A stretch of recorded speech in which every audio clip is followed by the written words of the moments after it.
Good morning, grade 12. My name is Kelton Thunder, and today we are starting a lesson that I believe is one of the most personally relevant things you will study this year. Not just for your exams, but for your actual life going forward. Our topic today is relaxation and recreation as means to physical health and mental well being. This lesson draws from two CAPS topics: Topic 1, Development of the Self in Society, and Topic 6, Physical Education. By the end of today, you will understand exactly why your daily habits are affecting your health and what you can realistically do to change that. Let's get into it. Which student is thriving? Before we get into any content, I want you to look at two students on this slide. Student A spends most of their time sitting. They eat junk food, drink energy drinks, vape, scroll on their phone for hours, and their sleep is inconsistent at best. Their study notes are right there in front of them, but so is everything pulling them away from these notes. Student B cycles to a quiet outdoor spot to study. They've packed fruit and water. They're moving, breathing fresh air, and their mind is actually present. Now, before I say a single thing about the content, I want to do something with you right now. Sit or stand, make your choice. Now the students will stand or sit. If you chose to sit, ask yourself, did you do that because it was easier? Because it required less effort? That is actually the exact point I want to make, and it connects directly to the topics we are studying. Topic 1, Human Factors that Cause Ill Health. Research by Van Slees and colleagues published in The Lancet found that adolescents today spend the majority of their waking hours seated in classrooms, in cars, doing homework, and on screens.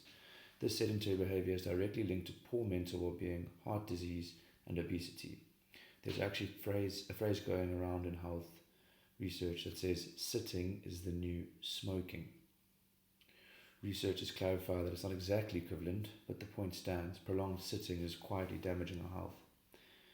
Add to that poor nutrition, excessive screen time, and disruptive sleep, and you have a generation of young people whose lifestyle habits are working against their own well-being, often without them even realizing it. So again, which student are you choosing to be? Relaxation and recreation, the prescription.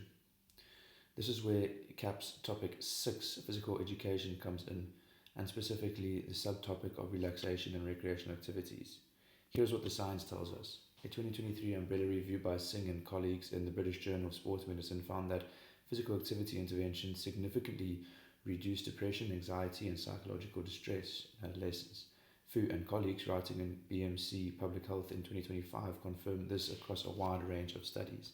The good news is that the activities do not have to be extreme or expensive. Think about jogging or walking. These release endorphins, your brain's natural mood regulators, while also strengthening your cardiovascular system. Think about meditation, which lowers cortisol, the stress hormone, and improves emotional regulation. Even reading, done away from a screen, sharpens your focus and gives your brain genuine rest. Spending time outdoors in nature has been shown to lower blood pressure and measurably improve mood. These are not complicated interventions. They are available to almost any grade 12 learner in South Africa. What they require is simply a decision to prioritize them. That is exactly what today's lesson is going to help you practice. Your assessment task, developing my personal health journey. Now, let me be very clear about how you will be assessed at the end of this lesson, so you know exactly what to work towards. Your task is called Developing My Personal Health Journey, and it is an individual worksheet. You will work through three steps. Step 1, identify.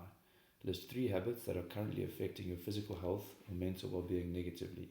These could be excessive screen time, poor sleep, unhealthy eating, lack of exercise, too much time on social media. Be honest with yourself.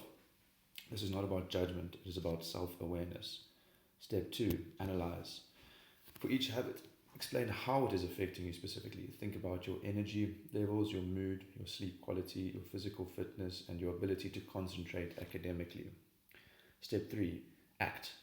Propose a healthy alternative for each habit and justify your choice.